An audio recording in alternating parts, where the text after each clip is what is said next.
Hey, Fanboy Nation. This is your pal Daffy Duck, and you're watching. You're watching. We're watching. You're watching Fanboy. Fanboy. Fanboy. Fanboy. Fanboy. A fanboy, etc. Fanboy Nation. Dot, I assume Tom. Brett Harvey, it is a great pleasure to talk to you today about, let's get that going over here. Brett Harvey, it is a great pleasure to chat with you today about Breaking Olympia, the Phil Heath story. See, I'm tongue-tied because I'm so excited about the documentary. You're sounding like me, Robert. I'm a behind-the-scenes guy, so I get in these interviews and I get tongue-tied. So, well, it's Heath, man. It's Phil Heath. This guy won 7 Olympias. He created.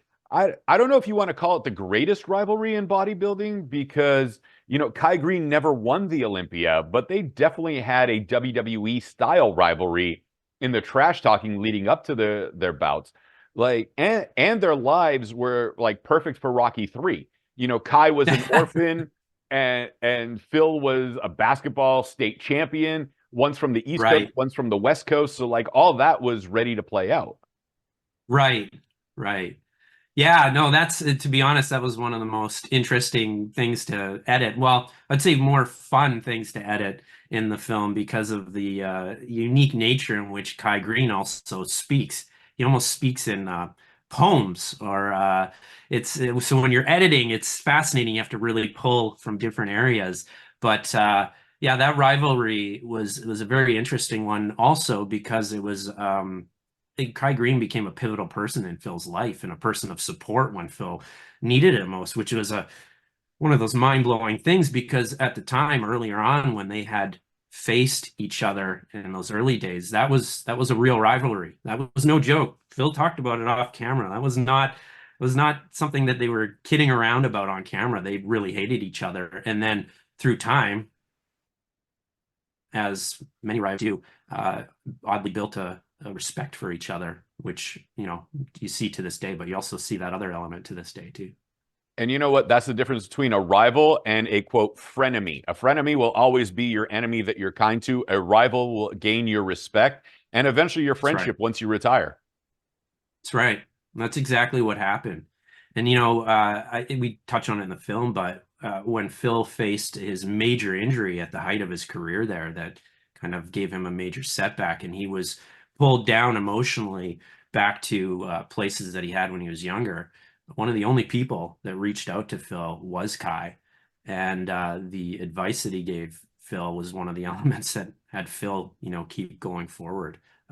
So yeah, you know, you've done documentaries about ice hockey, Ice Guardian, drug wars, right? Drug wars and how they've become big business and legalizing them. You know, so you're the right person to tell this story because you've done multiple award-winning documentaries. But what piqued your interest in Phil specifically, besides obviously 7 Olympias, growing up in Washington, which isn't that far from Vancouver, it's like a 3-hour drive with traffic, you know, and so on and so forth. But like, what was the catalyst that says, all right, this is the guy we got to talk about, and this is the way we're going to present the story? Well, that evolved drastically because it started off as, I'm a huge Michael Jordan fan. I like when people dominate a sport. I don't know what it is in me, but I just find it fascinating to see them just run people over as they kind of move through the years. And I actually didn't know a lot about the sport. I knew of Phil Heath when I first talked to him, but I didn't know the background of how he had gotten to where he was, and you know, this whole element that he was a basketball player in Division I who looked like a bodybuilder even at that time before he'd even started lifting weights. So I was interested in just seeing somebody who was the elite of the elite at anything. I grew great respect as we did it, seeing what was sacrificed, what they suffered through, the passion, the charismatic characters that existed within the environment. But the most fascinating element to me early on was the mindset that he had to keep adjusting as he went year after year. He had to keep finding motivation. Well, why am I going to suffer through this again in the 5th year and the 6th year and the 7th year? But ultimately, when he lost in 2018, and the cards were flipped on him because of his injury, and now he was in this exact opposite seat where he's the comeback person. He's not the dominant guy anymore. His mindset had to change again, and to see him evolve and have to face demons that he had from the past. That was the most fascinating element to me, and in any type of documentary, I just like seeing that evolution of them trying to figure out who they really are and adjust as the world presents what it does to them. You know, bodybuilding is an extremely difficult sport. People think it's an easy sport, but those weight cuts are more volatile than combat sports. I mean, Right. for wrestling and judo, we had to do a lot of weight cuts.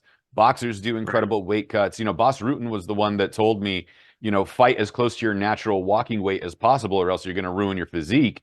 And, you know, he Right. said, don't fight Right. within, you know, 20 pounds of your walking weight. And, you know, guys are going 40 pounds.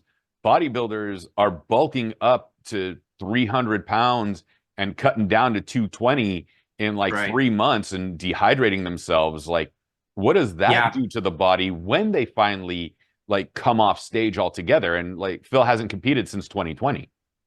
Yeah, it's an interesting aspect of the sport because it can, you know, it can be dangerous. It can be very dangerous. That peak week is, I think, what they call it, where it gets really critical at that point. And I know with Phil, like, you know, he has Cherie with him, his now his wife at the time. She was just his girlfriend. But she would have to watch him constantly to just make sure that he was all right, because they get down to that point, that last element where they're trying to get all that water out from under their skin, you know. And like you said, they've been working so hard. They're also manipulating their carbs in the last week too, where you gotta, you know, you deplete them, but then you got to do a carb up day. And it is just I'm not an expert on it by any means, but from what I could tell and seeing in Phil's energy levels and stuff, it is insanely difficult. You'll see it in one of the shots towards the end of the film where Phil is putting on his clothes just before he goes to the competition, and he's just, you know, you can see the entire year on his face that he's gone through. And that's aside from somebody like Phil, where, you know, he's in the gym till 3, 4 in the morning almost every single day. You know, that was actually, to me, one of the most intriguing elements of the story was being there in those quiet moments, because you're sitting there going, wow, this is history unraveling before my eyes. It's like it's almost like seeing a LeBron James for his sport, or Michael Jordan for his sport, in those moments where they're actually training and getting to the point to where they're going to face these people, but getting to be in on that at 2 in the morning. Well, he's having these moments and he's sitting there and he's just finished his workout, and what's going through his mind at that point. It was I felt lucky to be shooting that stuff. You know, as a documentarian and watching him go through this and his chosen suffering, is there a moment for you where, you know, you're having that moment of laziness, not when it comes to filming, but in life, and you're like, it's, you know, it's, I don't know, you know, 12 degrees Celsius in BC right now. Give me 10 more minutes in bed. And then you just sat there and go, I was with Phil at the gym till 3 in the morning and this guy was busting his hump. Maybe I can get out of bed 5 minutes earlier than I expected. Every day that I was with them, it felt like that. On top of the eating regimen that they go through, you know, and clean eating, but like, I know it's 6 or 7 times a day, and people think that that's easy to do. It is not easy when you're sitting there chewing all day. I know it sounds, to somebody who doesn't understand the sport or know about the sport, it sounds like an odd thing to say, but to witness it actually taking place, that was a feat all in itself. And to have the amount of food and the clean, I felt lazy. I felt lazy in the way I ate. I felt lazy in the way I exercised. So, but that being said, I did lose weight during that time because I was holding a camera for much longer than I expected. And it was in the middle of the night when normally I'd be, you know, digging into a bag of chips. So it worked out for me in the end. The documentary comes out on March 26th. There's hundreds upon hundreds of hours. You whittle it down to an hour and a half, 2 hours. What is something that you really wanted to share with the audience that had to end up on the cutting room floor because it just didn't fit the narrative of this documentary?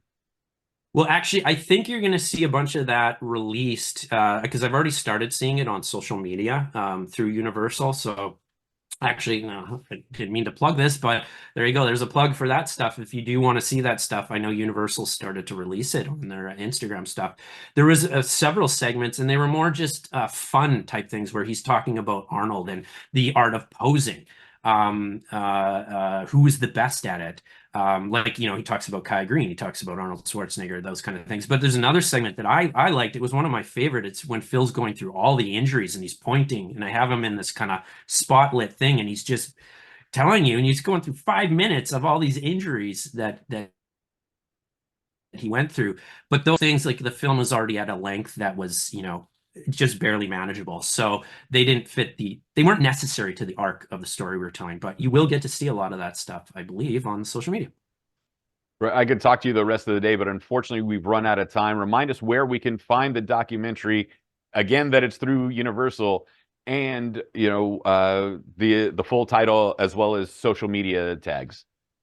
Yeah, my understanding is it's going to be available digitally for rent and to own. So probably all the platforms that you're used to as far as that. That's my understanding. So yeah, March 26th. And your social media and everything that we can follow you along and go, oh my God, I can't believe you put this together so well.